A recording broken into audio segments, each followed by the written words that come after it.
criminal justice system is the network of government and private agencies intended to manage accused and convicted criminals, also known as orderly progression of events from the time a person is arrested, taken out of the community, prosecuted, punished, rehabilitated, and eventually returned to the community.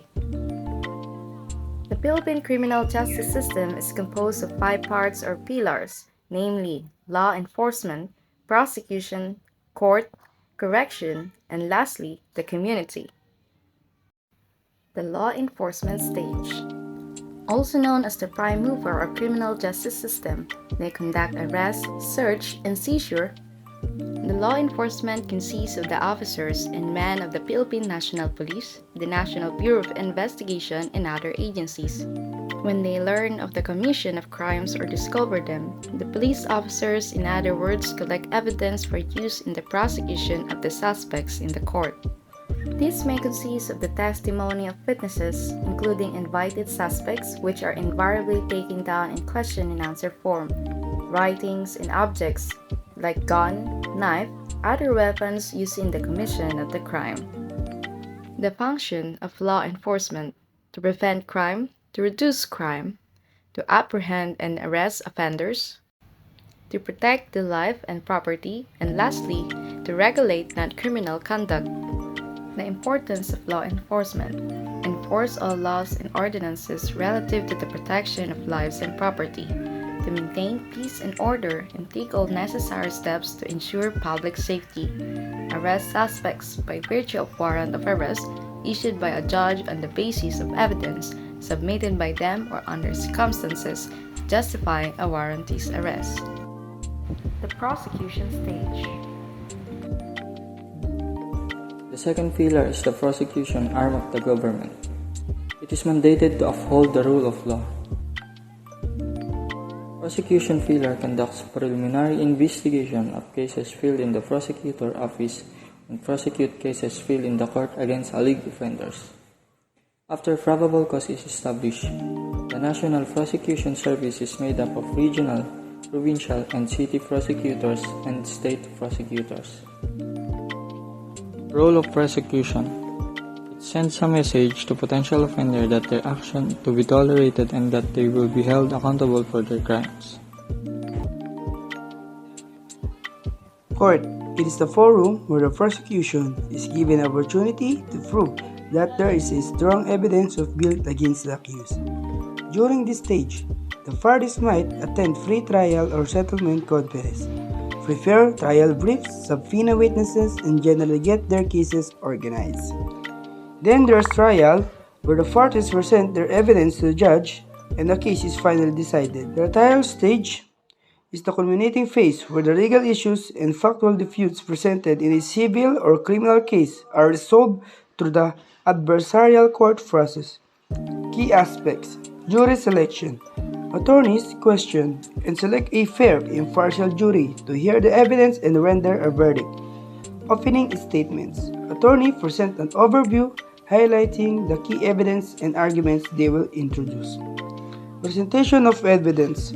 Witnesses testify and physical evidence is submitted subject to examination and objection from opposing counsel.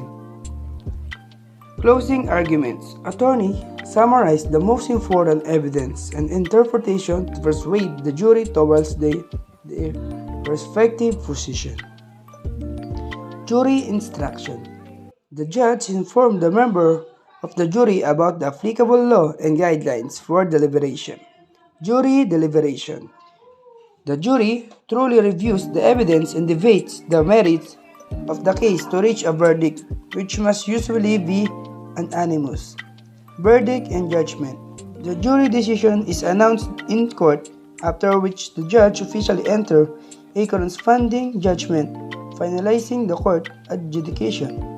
The extensive procedure applied throughout the trial stage are designed to facilitate a fair and just hearing for all parties under the law. The critical phase culminates in the final resolution of the legal dispute. The correction stage. The correctional stage, it refers to the supervision, confinement, and rehabilitation of individuals who have been convicted of crimes. After an offender is sentenced by the courts, they enter the correctional system. Correctional populations fall into general categories: institutional and community corrections. The institutional corrections. This involves confining offenders in prisons, jails, or other detention facilities, like prison house, those serving longer sentences, typically over a year, while jails hold those serving shorter sentences. The goals of institutional corrections include punishment, incapacitation, and rehabilitation of offenders. Facilities provide security and meet basic needs, as well as programs like educational classes, job training, counseling, and substance abuse treatment. Community corrections. This involves supervising and rehabilitating offenders who live in residential facilities or in their own communities rather than being incarcerated. Types of community corrections include probation. Offenders serve their sentences under supervision in the community rather than in prison. They have to follow certain conditions like maintaining employment. Parole. Similar to probation, but for those released early from prison to serve the remainder of their sentence in the community. Halfway houses. Residential facilities for ex-offenders to transition back into society after being in prison. The goal of corrections is to help offenders integrate back into society successfully as law-abiding citizens. The last pillar, community. After the convicts have passed through the correction component, either unconditionally as by full service of the term of imprisonment imposed on them, or by parole or pardon, they go back to the community and either lead normal lives as law-abiding citizens in their barangays, or regrettably commit other crimes and thus go back through the same processes and stages of the criminal justice system. Components of community: Bureau of Post-Dispute Court Documents, Notice, and Other Procedure. Bureau of Post in the value of all the organization current asset, including the Postal Service Office, Excess Store Office, and the numerous postal facilities is owned across the nation. This value will be ascertained by an impartial appraiser within a year of the implementation. The Bureau of Immigration and Deportation. According to terms of the Philippines Immigration Act of 1940, the Bureau of Immigration is primarily in charge of administering and upholding the laws pertaining to immigration, citizenship, and alien admission and registration. The Bureau of Immigration has the power to manage and restrict immigration from within our borders in order to promote growth and national security. Big or reformed person. An individual was committed a crime, reintegrated into society, and gained public faith due to their action is considered an ex-convict. A reformed person is someone who has experienced a major change in themselves. For example, he may have had several run-ins with the police when he was younger, but he has subsequently made changes.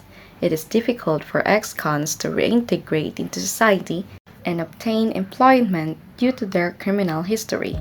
But instead of the prior name, it was changed to reformed person, which was nicer and more fitting, which made you feel immediately uncomfortable for the former prisoner.